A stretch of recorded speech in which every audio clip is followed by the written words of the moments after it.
Hi, welcome to Citizen Survival Plan, and welcome back if you've been here before. Today I'm going to do a very different video than I've ever done before and give a quick explanation on why I think things are going to collapse and why I've gone through such great lengths to prepare as somebody, kind of just as a normal person existing in society. You know, if you were to meet me outside of this channel, preparing isn't something that necessarily comes up a lot. I don't talk about it with people when I'm out and about, maybe family members, but that's about it. And we don't talk about it all the time.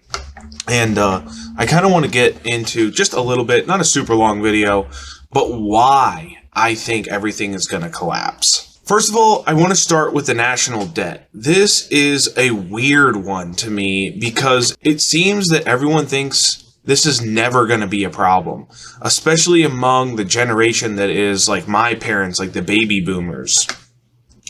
They just think that we can just borrow indefinitely until the end of time. They don't ever think about things like the fact that they're on Social Security, or if you're collecting Social Security, and a lot of these people don't ever consider this. If we were to stop borrowing money or printing money for 1 nanosecond, the entire system is insolvent and cannot pay for anything. That's going to be a huge problem. I want people who think like this to consider the fact that those programs are only in existence because we are continuing to borrow money. There's no money in the Federal Reserve. There's no money at the Treasury.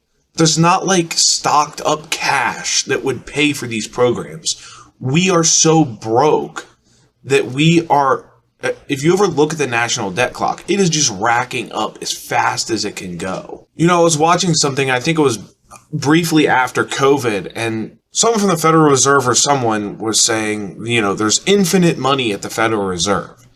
And I saw it and I thought, what a great thing. Like, this is amazing. This is the best news that I've heard, because then we can all stop paying taxes. If there is infinite money at the Federal Reserve and you can just print money and everything can just get paid for like that, you know, why do we pay taxes? Why do I pay taxes? There would be no reason if there's infinite money there. And that's a big thing I noticed, that the economy and the markets only seem to function the more the government promises to go into debt.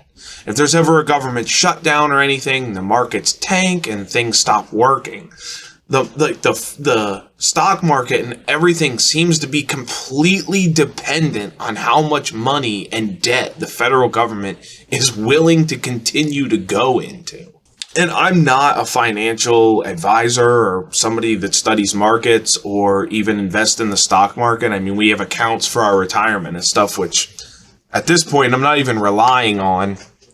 But yeah, I mean, if you ever watch it, anytime there's a government shutdown or anything, the only thing they're worried about is how much more debt would the government go into. And this was a big one that it all clicked for me one day when I saw this. Somebody said, oh, we're never going to have to pay the debt back. And I think it was Peter Schiff that I was watching who said, well, do the creditors know this? I mean, does everyone know we're just not ever going to pay this debt back? I can put a story down below, but this is interesting too, that we print money and we are like a self-serving economy with restaurants and all this stuff that we can do, and most of it's in hospitality.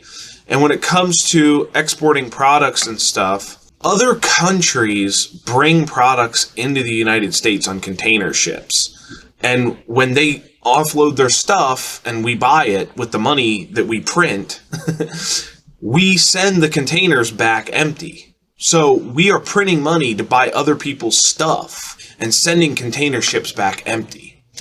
I feel like that's a big problem. And I guess the biggest question I have is, how much debt can the United States go into?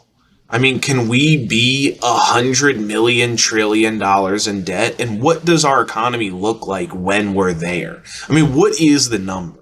This is sort of another reason I want to get into, and I don't want to get in too far into it because we don't really talk about politics here. We're mostly just a prepping channel. But in my opinion, our government hates us. And that isn't to say like this politician hates us or that one, but the government as a whole, like both parties seem to only care about what's going to happen in another country. Watch how, if there's homeless veterans or just Americans in need of anything, about how the rhetoric is instantly, it's too expensive. And then watch if, like another country across the globe on a map that nobody can even find where the country is, needs something. I mean, all the politicians, all of the Senate and congressmen, everyone rushes to get emergency legislation passed to give as much money away as possible. I can only interpret this as they hate you. They hate us. They hate the American people. And that's just how I feel about it. And it's been said before that our country can never be taken over by another country.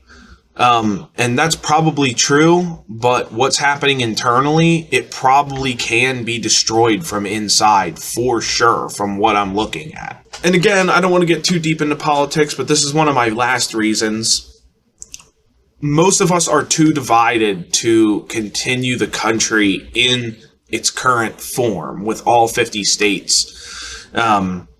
You get an election like we're about to have where you have half the country that doesn't want this candidate and the other half that doesn't want that. And they are willing to go to extreme measures to not have that happen. And if you celebrate one candidate winning the election, you have the other half of the country that is furious. What do you do with the other half of the country every 4 years? You know, and this kind of is just like a long-term thought by me, is we just cannot continue like that. You can't have half of the country completely disenfranchised every time there's an election. It can only go on so long. And I'm not here to tell you who to vote for. Obviously, my politics are probably kind of obvious. I have a picture of George Washington in the background. But, I mean, I'm not going to tell you who to vote for. I'm not going to tell you who's better or whatnot. I'm just simply pointing out the fact that half the country is going to hate the person that wins the election. I can't do anything about that. This is another and probably the absolute last reason that I want to talk about is most people are oblivious to what is happening. They're not looking at the financial situation of our country, and they're not looking around and looking at what can happen, what can snap really quickly. And I mean, that's why we get prepared. We're preparing because when things do go down, I believe it's going to happen immediately. I think it's going to be like a week's time span. You are not going to be able to get prepared fast enough for how fast the next emergency is going to hit. I look around and it seems like most people are oblivious. You know, most people are just worried about the next festival they're going to go to or when the weekend's going to roll around so they can go to the bar. You know, our border is flooding in with people. We have a contentious election coming up. We have one of the candidates being drugged through court over and over again, which, whether you're for or against the guy who's being drugged through court is irrelevant to me. No matter what party would be doing it, it's just going to make people angry. Whether it's the right that was doing it to the left, or right now it's the left that's doing it to the right. But you can't do that to people. This is almost, in my opinion, being done on purpose to gin up anger. You know, whether it's a financial meltdown or terrorist attacks that take out our power grid or whatever it may be, nobody knows exactly when or what is the next crisis, but I can assure you it's probably coming. And when that happens, there is going to be most of the country that are like Taylor Swift fans who like are going to realize they're hungry, cold, and without power. And they're going to have to turn their brain on for like the first time in their entire lives. And people are going to get clubbed to death by Taylor Swift fans who just woke up to find out that the country ended. This is sort of the point of the channel right now, is to try to get people as prepared as possible before the election. Whatever crisis we're going to face is probably going to happen during the 2024 election, in my opinion. Could be after, could be right before, I don't know. I do foresee something happening. Some people close to me disagree with me, and that's okay. You know, I think whatever is going to occur, whether it be financial, problems with the presidential election, power outages, terrorist attack, whatever it's going to be, I think it's going to happen quick, and all these things are going to compound together during the 2024 election, making for a very, very bad situation for people. And this channel aims to help you get ready for that. The level of preparedness you can get done in like 1 week is not anything like watching some channels like mine, or just going through my channel and just looking at everything that I'm doing. You're not going to be able to do what I did in 1 week. It's just not possible. So my message today is you should start preparing now. It's less time than you think.